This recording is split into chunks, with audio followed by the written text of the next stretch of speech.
Yo, what is going on, you guys? Bashtianygo here, and today I want to go ahead and talk to you guys about this little card right over here called Metaltronus. Some of y'all may have seen it if you guys saw the final from the most recent YCS Indy 2024 in the finals match between Christopher LeBlanc and Paulo G. We see Paulo G go first, get hand trapped, has to go ahead and set 2 with the Poplar in a spell and trap card zone. So we're thinking, what could these two cards be? Are we going to see something like a skill drain, which of course we see is in most people's side decks now? Is it going to be what's it going to be? Is it crossout designator?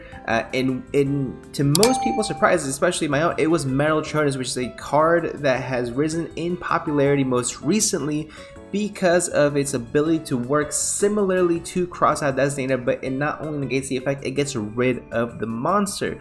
So this is a card that if you guys are not too familiar with, I want to go ahead and show it to you guys real here on Dueling Book with the Tenpai Dragon deck here on the side. Disregard the Tenpai Dragon stuff right now. We're going to be talking about the Metaltronus. So Metaltronus, first of all, it came out recently, I believe, in Legacy of Destruction. It's a very new card as well. Not too many people really know too much about it, but you can target a face-up non-token. It's a quick play spell, first of all. Target one face-up non-token monster your opponent controls. Special summon one monster from your hand, deck, or extra deck that has 2 or more of the same type, attribute, and or attack, but negates effects. And if you do, negate the effects of the targeted monster, which is fantastic because it lets you essentially be able to negate, gets you a body on board. Your opponent still has their body on board as well, but you can go ahead and use it for link material, whatever it might be. You don't have to get rid of it during the end phase, which is nice. But it didn't really seem that good because it's really just another form of negation. Right now, the kicker is this next line as well, which if these monsters have the same name, you can banish both face down.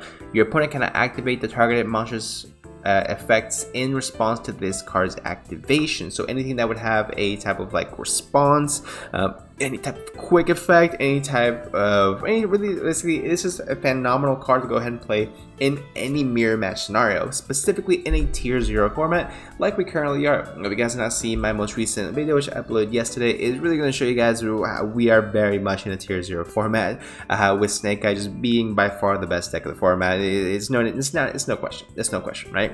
But Metaltronus is a really interesting card because it really tends to shine in, again, tier 0 formats where everyone's playing the same deck, the same cards, and the same effects are going off.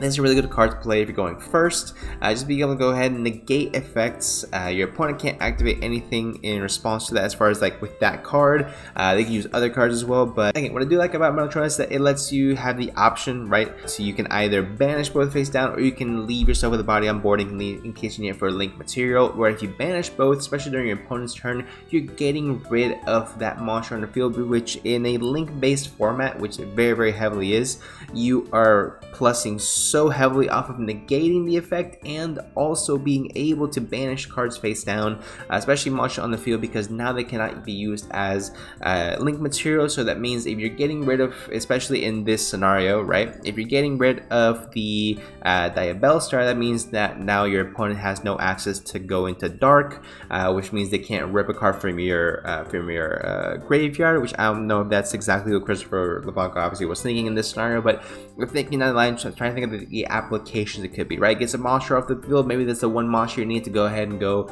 into a dark, or a Hida, or an SPLO Knight, or an IP. There's so many really strong link to monsters, guys, that being able to just get rid of one monster on the field is so huge, super huge. Even if it stays on the field, if Christopher right here has cards like 1-for-1, or has cards like a original simple spells, they can go ahead and you get value off having that Diabell Star on the field in the event that Paulo G would have used a card like Crossout Designator. This is where Metaltronus really comes in and comes to shine, again, in more of a mirror match tier 0 base format. This is where Metaltronus, I don't think is going to be seeing a lot of play in a lot of decks, but I think it's definitely going to see play in the Snake Eyes mirror match side decks. So I just want to go ahead and get this out to you guys. I think the card is really cool. I think it has a lot of applications. This is the ban list because from the last video I made.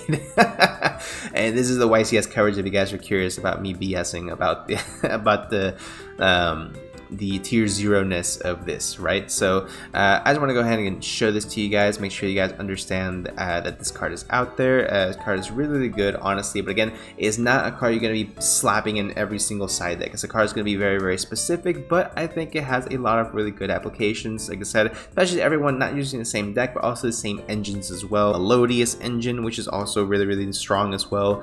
Just those type of engines as well, just very, very splashable. Kashtira, a Kashtira, if you get rid of the monster, it's not the best, but you are able to go ahead and of course just negate it, have that monster on board, especially if you negate like a Fenrir, have 24/24 body, then you get your own, then you can go ahead and, you know, plus off that as well. So honestly, I think it's really, really good. I think it has a lot of applications in this current format, but we'll see what happens here in the near future. But let me know what you guys think about Metaltronus here in the comment section down below. If you guys like this card, make sure you guys leave a like on the video. Also make sure you guys comment down below what other cards you think are really saucy in the side deck. Let's go ahead and talk about it.